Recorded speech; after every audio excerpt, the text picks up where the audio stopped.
എല്ലാ യാത്രകളും ഞങ്ങൾ 5 പേരും കൂടെ മാത്രമുള്ളതാണ്. പക്ഷേ ഇന്നത്തെ യാത്രയ്ക്കൊരു പ്രത്യേകതയുണ്ട്.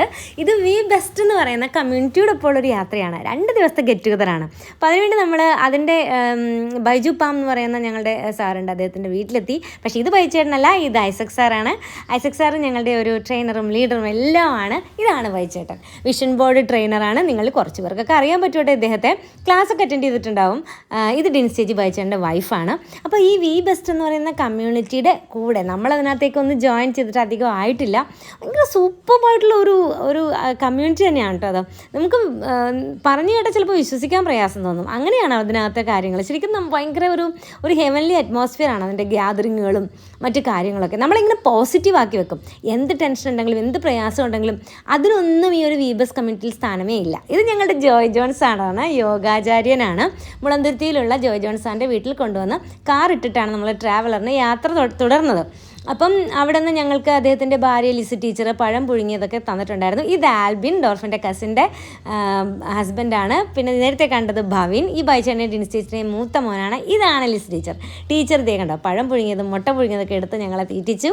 അങ്കമാലിക്ക് എത്തിയപ്പോഴേക്കും ഞങ്ങളുടെ മറ്റംഗങ്ങളും വന്നു കേട്ടോ. ഇത് പരീത് കുഞ്ഞു സാറ്, ഇനി ഒരു സിസ്റ്ററുണ്ട്, ഞങ്ങളുടെ എത്രയും പ്രിയപ്പെട്ട ഒരു സിസ്റ്ററുണ്ട് ഈ ഗ്രൂപ്പിൽ. പിന്നെ ജോസഫ് ജോൺ സാറ്, അദ്ദേഹം നല്ലൊരു പാട്ടുകാരനാണ് കേട്ടോ. സീനിയർ മെമ്പറായ ജോസ് കുര്യൻ സാറ്. പിന്നെ ഇത് ഞങ്ങളുടെ ഏറ്റവും പ്രിയപ്പെട്ട ജമ്മുവിൽ നിന്ന് ഈ ഗെറ്റ് ടുഗദറിന് വേണ്ടി മാത്രം നാട്ടിലെത്തിയതാണ് കേട്ടോ. എല്ലാവരും സ്നേഹത്തോടെ നായർ സാബ് എന്ന് വിളിക്കും അദ്ദേഹത്തെ. അപ്പം ഞങ്ങൾ പിന്നീട് അങ്കമാലിയിൽ നിന്ന് കുറച്ചും കൂടെ മുന്നോട്ട് പോയിട്ട് ഒരു ഹോട്ടലിൽ നിന്ന് രാവിലത്തെ ബ്രേക്ക്ഫാസ്റ്റ് ഒക്കെ കഴിച്ചു. നല്ല കിഡിലൊരു ബ്രേക്ക്ഫാസ്റ്റ് ആയിരുന്നു. എല്ലാവർക്കും ഇഷ്ടമുള്ളതൊക്കെ എന്ത് വേണമെന്ന് ചോദിച്ചു, ആവശ്യമുള്ളതൊക്കെ എല്ലാവരും ഓർഡർ ചെയ്തു കഴിച്ചു. വണ്ടിയിൽ കയറിയപ്പോൾ പിന്നെ പാട്ട് പാടലും ആകെ ബഹളമൊക്കെ ആയി. ഞങ്ങൾക്ക് ഒത്തിരി നാളായി മൈക്കിലൊന്നും പാട്ടൊക്കെ പാടിയിട്ട്. ഒരവസരം കിട്ടിയപ്പോൾ അങ്ങ് പാടി. അത്ര വലിയ ഗുണമൊന്നും ഇല്ലായിരുന്നെങ്കിലും പിന്നീട് ശരിയായി വന്നു കേട്ടോ. കുറേ നാളായി പാടാതിരുന്നതിൻ്റെ എല്ലാ ബുദ്ധിമുട്ടും എനിക്കുണ്ടായിരുന്നു.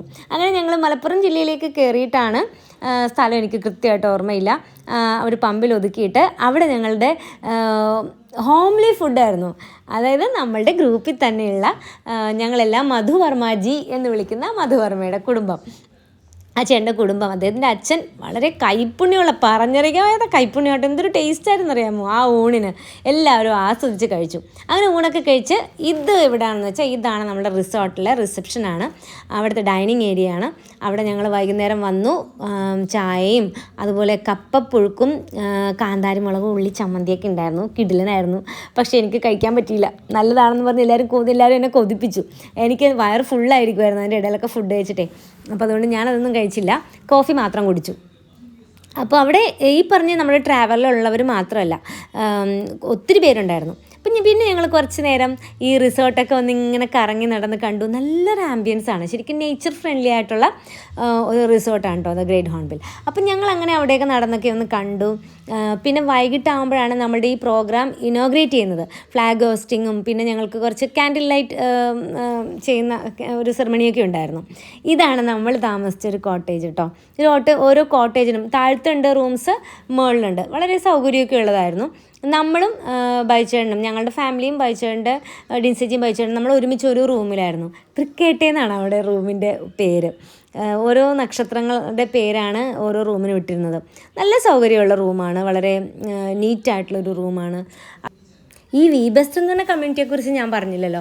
വി ബെസ്റ്റ് എന്ന് പറഞ്ഞിട്ടുണ്ടെങ്കിൽ നമ്മൾ രാവിലെ 4 മണിയാകുമ്പോൾ എഴുന്നേറ്റ് 4:30 ആകുമ്പോഴത്തേക്കും യോഗയും മെഡിറ്റേഷനും ഒക്കെ ചെയ്തിട്ട് 5:30 തുടങ്ങിയ ഒരു 5:20 തുടങ്ങിയ ഒരു 6:30 മണി വരെ വളരെ പോസിറ്റീവായിട്ടുള്ള കാര്യങ്ങൾ മാത്രം സംസാരിക്കുക, അങ്ങനത്തെ കാര്യങ്ങൾ ചർച്ച ചെയ്യുക, വെൽത്ത് മാസ്റ്ററി പഠിക്കുക, അല്ലെങ്കിൽ അങ്ങനെയുള്ള പല പല കാര്യങ്ങൾ നമ്മൾ പഠിക്കുക, ചർച്ച ചെയ്യുക, അങ്ങനെയൊക്കെയുള്ള ഒരു കമ്മ്യൂണിറ്റിയാണ് വി ബെസ്റ്റ്. അതിലുപരി ഭയങ്കര സന്തോഷമാണ് അവിടുത്തെ കാര്യങ്ങൾ കേട്ടോ.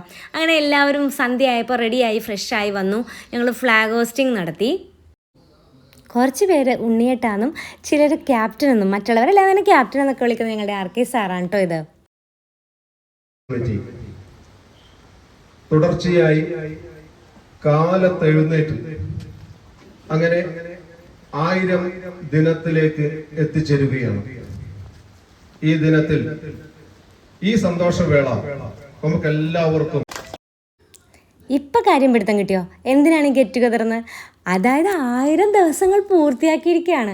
രാവിലെ 4 മണിക്ക് എഴുന്നേറ്റ് ഇതുപോലെ യോഗ ചെയ്ത് മെഡിറ്റേഷൻ ചെയ്ത് ജീവിതത്തെ ഇങ്ങനെ സന്തോഷമാക്കി മാറ്റുന്ന ഈ കൂട്ടായ്മ സ്റ്റാർട്ട് ചെയ്തിട്ട് 1000 ദിവസത്തിൻ്റെ സെലിബ്രേഷന് വേണ്ടിയിട്ടാണ് ഞങ്ങൾ ഒത്തുചേർന്നേക്കുന്നത്. ഇത് കേൾക്കുമ്പോൾ നിങ്ങൾക്കൊക്കെ ചിലപ്പോൾ തോന്നും കേട്ടോ, 1000 ദിവസം രാവിലെ എഴുന്നേറ്റ് എന്താ പ്രത്യേകത എന്ന്. അതാണ് നമ്മൾ 1-2 ദിവസം ഒന്ന് ചെയ്ത് നോക്കിയേ, 1 മാസം തികച്ച് നമുക്കത് കൃത്യമായിട്ട് 4 മണിക്ക് എഴുന്നേറ്റ് ഈ പറഞ്ഞ പോലെ കുളിച്ച് യോഗ ചെയ്ത് മെഡിറ്റേഷൻ ചെയ്ത് ഇതുപോലെ പോസിറ്റീവായിട്ട് മാത്രം ചിന്തിച്ച് സംസാരിച്ച് ചർച്ച ചെയ്ത് ജീവിതം തുടങ്ങാനായിട്ട് നിങ്ങൾക്ക് കണ്ടിന്യൂസ് ആയിട്ട് പറ്റുമോ എന്ന് നിങ്ങളെ തന്നെ ചലഞ്ച് ചെയ്യുമ്പോഴാണ് ഇവരിവിടെ 1000 ദിവസം തികക്കുന്നതിൻ്റെ ആ ഒരു വലിപ്പം നമുക്ക് മനസ്സിലാകുന്നത്. സത്യം പറഞ്ഞാൽ ഞങ്ങൾ 1000 ദിവസമൊന്നും തികച്ചിട്ടില്ല കേട്ടോ.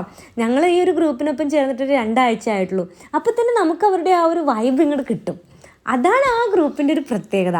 ഒരു വിഭാവനം ചെയ്യുന്ന ഒരു ഹാപ്പിനെസ് വില്ലേജൊക്കെ ഉണ്ട്. അതിൻ്റെ ആ ഹാപ്പിനെസ് വില്ലേജ്, മൂന്നാറൊരു ഹാപ്പിനെസ് വില്ലേജ് ബൈച്ചേൻ്റെ ആ ഒരു വിഷൻ, അല്ലെങ്കിൽ ഈ ഗ്രൂപ്പിൻ്റെ ഒരു വിഷൻ കേട്ടപ്പോൾ സത്യത്തിൽ നമ്മൾ വണ്ടറടിച്ചു പോകും. അത്രയ്ക്കാണ് അതിൻ്റെ അത്രയ്ക്കത് ഈ ഒരു കാലഘട്ടത്തിന് ഏറ്റവും അനുയോജ്യമായൊരു സംഭവമാണത്. ഞങ്ങളിങ്ങനെ ക്യാൻഡിൽ ലൈറ്റൊക്കെ ഇങ്ങനെ തെളിച്ച് ഒരു പ്രൊസഷനായിട്ട് ഇങ്ങനെ പ്രൊസഷനായിട്ടൊക്കെ നടന്നു കേട്ടോ. നല്ലൊരു രസമായിരുന്നു അത്. എല്ലാവരും അത് നന്നായി എൻജോയ് ചെയ്തു. മഴയൊക്കെ പൊടിയുന്നുണ്ടായിരുന്നു, അവിടെ നല്ല തണുപ്പുണ്ടായിരുന്നു. അതുകൊണ്ട് തന്നെ ഒരു കാടിൻ്റെ ഒരു ഏരിയ ആണല്ലോ ആ നിലമ്പൂർ, ഈ ഒരു റിസോർട്ടിരിക്കുന്ന സ്ഥലം. അപ്പം മഴയും കൂടെ പെയ്ത് കഴിയുമ്പോൾ നല്ലൊരു തണുപ്പാണ്. കുട്ടികൾക്കൊക്കെ ഭയങ്കര സന്തോഷമായിരുന്നു. ഞങ്ങൾ ഈ ലാമ്പ് ലൈറ്റിംഗ് സെറമണിയൊക്കെ കഴിഞ്ഞിട്ട് നമ്മളുടെ പ്രോഗ്രാം കലാപരിപാടികളൊക്കെ ഉണ്ടായിരുന്നു. 2-3 ഗ്രൂപ്പായിട്ടൊക്കെ തരംതിരിച്ചിട്ട് ഓരോ കലാപരിപാടികളൊക്കെ ഉണ്ടായിരുന്നു. അപ്പോൾ അതിന് വേണ്ടി കൂടി 3 ഗ്രൂപ്പായിരുന്നു. ആ 3 ഗ്രൂപ്പും ഓരോ പെർഫോമൻസ്, അവരുടെ സ്കിറ്റുകൾ അല്ലെങ്കിൽ പാട്ടുകൾ അങ്ങനെയൊക്കെ. ഇത് ബർത്ത്ഡേ സെലിബ്രേഷനാണ് കേട്ടോ. ഇതാണ് ഓംകാരം ടീച്ചറാണ് നടുവിൽ നിൽക്കുന്നതാണ്. അപ്പോൾ ടീച്ചറിൻ്റെ ബർത്ത്ഡേ ആയിരുന്നു അന്ന്. അത് ഞങ്ങളങ്ങ് ആഘോഷിച്ചു. നാരായണ സരസിജാനന സന്നിവിഷ്ട നമുക്കു നാമേ പണിവതു താല്പര്യങ്ങളുമാണ് ഒരുവന്റെ ലക്ഷ്യം നിർണ്ണയിക്കുന്നത് എന്നതിനാൽ. രാത്രി ഞങ്ങളുടെ പ്രോഗ്രാമൊക്കെ കഴിഞ്ഞപ്പോൾ ഒത്തിരി ലേറ്റായിട്ടോ. അങ്ങനെ പിന്നെ എനിക്ക് തോന്നുന്നു 1 മണി എങ്ങാനായെന്ന് തോന്നുന്നു കിടന്നപ്പോൾ. 1 മണിയായപ്പോൾ കിടന്നു. എങ്കിലും 5 മണിക്ക് സെഷനൊക്കെ തുടങ്ങിയപ്പോൾ എല്ലാവരും താഴെ ഒരുമിച്ച് കൂടി. അന്നും മെഗാ യോഗയായിരുന്നു കേട്ടോ. മെഗാ യോഗയൊക്കെ ചെയ്തു.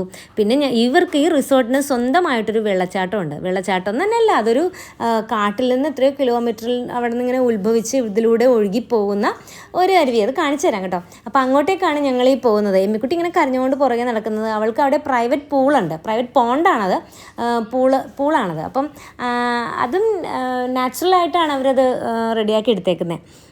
അങ്ങനെയുള്ള ഇതൊക്കെ ഉണ്ട്. അപ്പം ഇത് കിലുക്കി എന്ന് പറഞ്ഞ ചെടിയാണ് കേട്ടോ. ബട്ടർഫ്ലൈസ് വന്നിരിക്കുന്നത് കണ്ടല്ലോ, അത് ബട്ടർഫ്ലൈസിൻ്റെ ഫുഡാണെന്ന് തോന്നുന്നു, അങ്ങനെ ഞാൻ പറഞ്ഞു കേട്ടിട്ടുണ്ട്. അപ്പം ഞങ്ങൾ ആ ഒരു അരുവിയിലേക്ക് അല്ലെ വെള്ളച്ചാട്ടത്തിലേക്ക് പോയി. ഇതിന് തൊട്ട് മുന്നത്തെ ആഴ്ച വരെ അവിടെ അത്രയ്ക്ക് വെള്ളമൊന്നും ഉണ്ടായിരുന്നില്ല അന്ന്.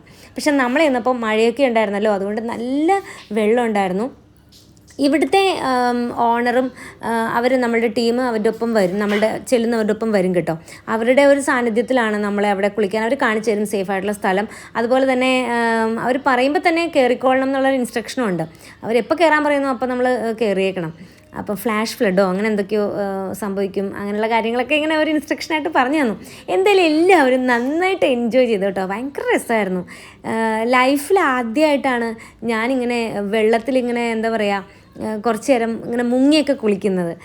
വെള്ളത്തിൽ ഇറങ്ങിയിട്ടുണ്ട്. ഇതിനു മുമ്പ് പത്തനംതിട്ടയിൽ പോയപ്പോൾ ഇതുപോലെ തന്നെ എന്നെ അവിടുത്തെ അമ്മച്ചി വെള്ളത്തിലൂടെയൊക്കെ ഇങ്ങനെ കൊണ്ടുപോയിട്ടൊക്കെ ഉണ്ട്.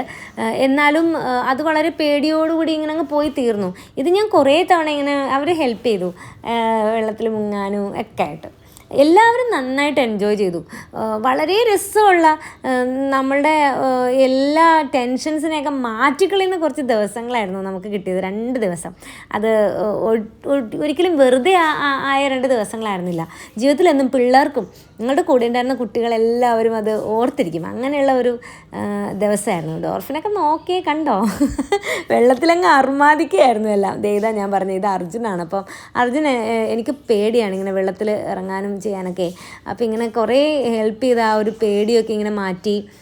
ഇതവിടെ ഒരു ബസ് ഹൗസ് ഉണ്ട്. അവരിങ്ങനെ പല രീതിയിലാണ് അക്കോമഡേഷൻ റെഡിയാക്കിയിരിക്കുന്നത്. അതിലൊന്നാണ് അവരുടെ ഒരു കൺസെപ്റ്റാണ് ബസ് ഹൗസ്. അപ്പോൾ ഇത് നമ്മുടെ ടീമിലുള്ളവർ തന്നെ ഇന്നലെ ഉറങ്ങിയതൊക്കെ കൊണ്ട് അവിടെ ഇങ്ങനെ ഡ്രസ്സും കാര്യങ്ങളൊക്കെ ഇങ്ങനെ ഇട്ടിട്ടുണ്ട്. അപ്പം അല്ലെങ്കിൽ അവിടെ അവർ നീറ്റാക്കി ഇടുന്ന കേട്ടോ. വെറൈറ്റി സാധാരണ നോൺ വെജ് ആണല്ലോ, അതെ, അപ്പൊ അതിൽ നിന്ന് വ്യത്യസ്തമായി സദ്യയിലാണ്.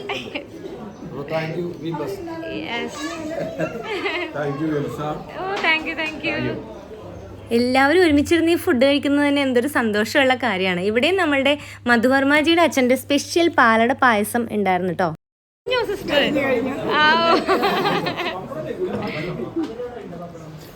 ഈ അച്ഛനാണ് പാചക വിദഗ്ധൻ.